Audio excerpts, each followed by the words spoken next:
माटुस्ड Morawiecki के संसद में विश्वास मत हारने के बाद डोनाल्ड टस्क को पोलैंड के नए प्रधानमंत्री के रूप में चुना गया। मौजूदा प्रधानमंत्री माटुस्ड मोराविकी के संसद में विश्वास मत हारने के बाद हुए मतदान के दौरान टस्क के पक्ष में 248 वोट पड़े, जबकि 201 सांसदों ने उनके विरोध में वोट किया।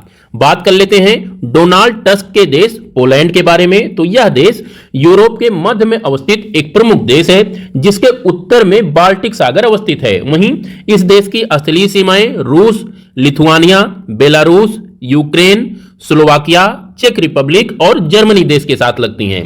इस देश की राजधानी वर्सा है तथा इसके उत्तर में अवस्थित बाल्टिक सागर के दोनों छोरों पर दो इंपॉर्टेंट खाड़ियां अवस्थित हैं। इन खाड़ियों या गल्फ के नाम हमें याद रखने हैं।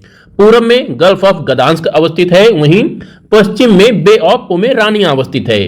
पोमेरानिया की खाड़ी और गदांस्क की खाड़ी, ये दोनों खाड़ियां बाल्टिक सागर के मुहाने पर अवस्थित हैं और पोलैंड से संबंधित दो प्रमुख खाड़ियां हैं जो हमें याद रखना है।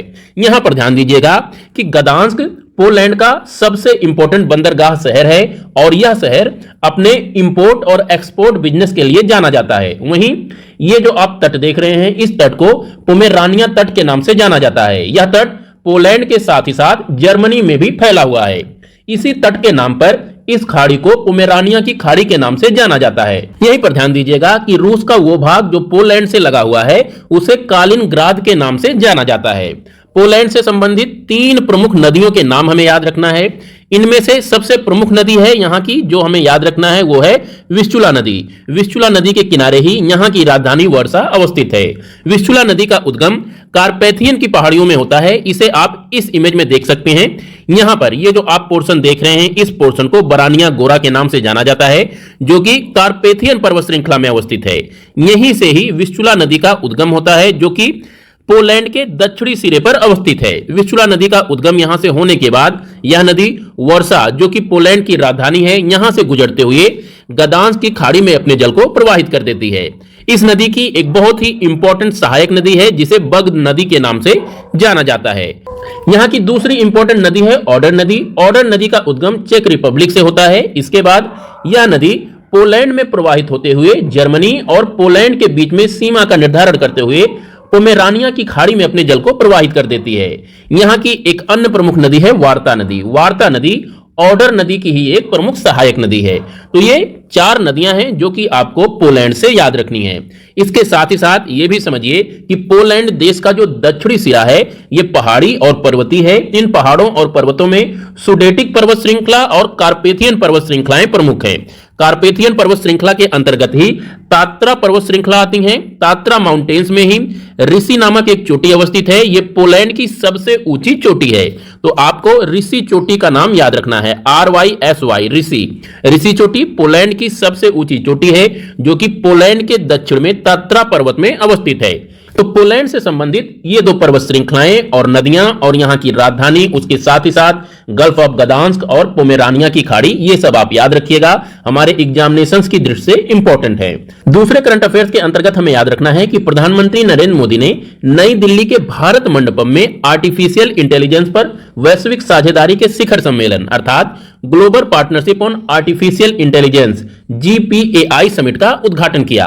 Global partnership on artificial intelligence summit एक बहुपक्षीय पहल है जिसके हितधारकों का उद्देश्य आर्टिफिशियल इंटेलिजेंस से जुड़े प्राथमिकता वाले क्षेत्रों में अत्याधुनिक शोध और अनुप्रयोग संबंधी गतिविधियों को बढ़ावा देकर आर्टिफिशियल इंटेलिजेंस के सिद्धांत और व्यवहार के बीच की दूरी को पाटना है।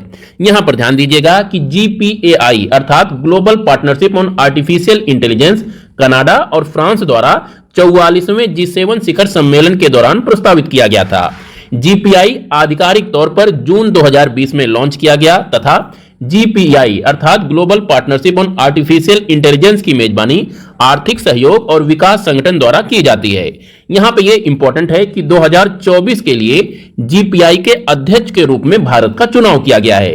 ये काफी इंपॉर्टेंट करंट अफेयर्स है, आपको याद रखना है। क्वेश्चन पूछा जा सकता है कि 2024 के लिए किस देश को GPAI अर्थात global partnership on artificial intelligence का अध्यक्ष नामित किया गया है। तो आप भारत याद रखिएगा। इसके साथ ही साथ यह याद रखिए कि global partnership on artificial intelligence में 28 देश शामिल हैं। इसके साथ ही साथ एक संघ भी शामिल है, ये है यूरोपीय संघ।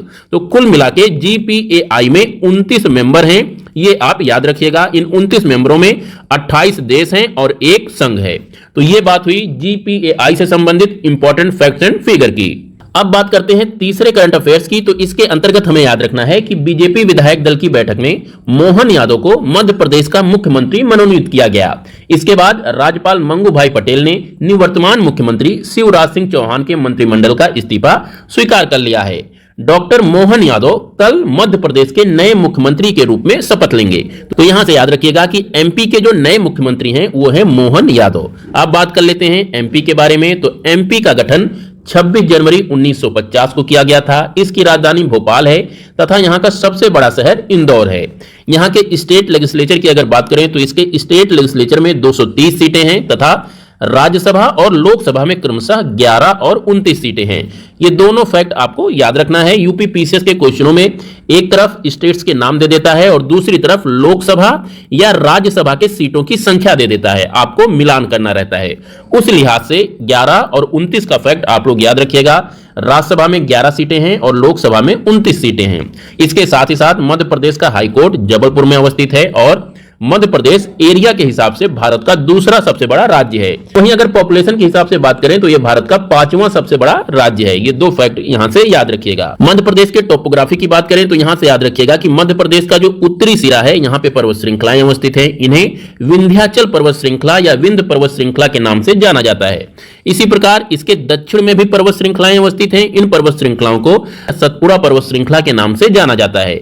इन्हीं दोनों पर्वत श्रृंखलाओं के बीच में यहां पर एक नदी प्रवाहित होती है। इस नदी का नाम है नर्मदा नदी। अक्सर पूछा जाता है कि नर्मदा नदी किन दो पर्वतों के बीच में प्रवाहित होती है। तो इसके उत्तर में विंध्य पर्वत श्रृंखला है और दक्षिण में सतपुड़ा पर्वत श्रृंखला है। ये आप याद रखिएगा। यहां की एक बहुत ही प्रमुख चोटी है जो कि मध्य प्रदेश की सबसे ऊंची चोटी है, ये धूपगढ़ चोटी है। इसका नाम आपको याद रखिएगा। यह चोटी महादेव की पहाड़ियों में सतपुड़ा पर्वत श्रृंखला में अवस्थित है तथा यह पंचमढ़ी के पास में स्थित है। तो ये धूपगढ़ की चोटी भी आप याद रखिएगा। मध्य प्रदेश से कुछ और इंपॉर्टेंट फैक्ट्स एंड फिगर की अगर बात करें तो याद रखिएगा कि यहीं पर ही खजुराहो के मंदिर अवस्थित है, सांची का स्तूप भी यहीं पर अवस्थित है और इन दोनों को यूनेस्को द्वारा वर्ल्ड हेरिटेज लिस्ट में शामिल किया गया है। ये आप याद रखिएगा। इसके साथ ही साथ यहीं पे ही कान्हा नेशनल पार्क अवस्थित है। जबलपुर में संगमरमर की चट्टानें पाई जाती हैं। भीमबेटका रॉक शेल्टर्स भी मध्य प्रदेश में ही अवस्थित है। इस साइट को भी यूनेस्को ने अपने हेरिटेज लिस्ट में शामिल किया है। इसके साथ ही साथ यहीं पर ही जहाज महल अवस्थित है। जहाज महल मध्य प्रदेश के मांडू शहर में अवस्थित है। अब बात कर लेते हैं आज के MCQ की। तो आप लोगों को बताना है कि जलवायु परिवर्तन प्रदर्शन सूचकांक अर्थात क्लाइमेट चेंज परफॉर्मेंस इंडेक्स 2023 में भारत की रैंक कितनी है। आपके ऑप्शन है 5th, 6th, 7th या फिर 8th। इस MCQ का जवाब आप लोग कमेंट में दीजिएगा। कल फिर मिलते हैं लेटेस्ट करंट अफेयर्स, MCQs और static GK facts and figure के साथ। तब तक के लिए नमस्कार। और हां, अगर अभी तक आपने चैनल सब्सक्राइब नहीं किया है तो प्लीज चैनल सब्सक्राइब करें, लाइक करें और अपने दोस्तों के साथ भी शेयर करें। नमस्कार।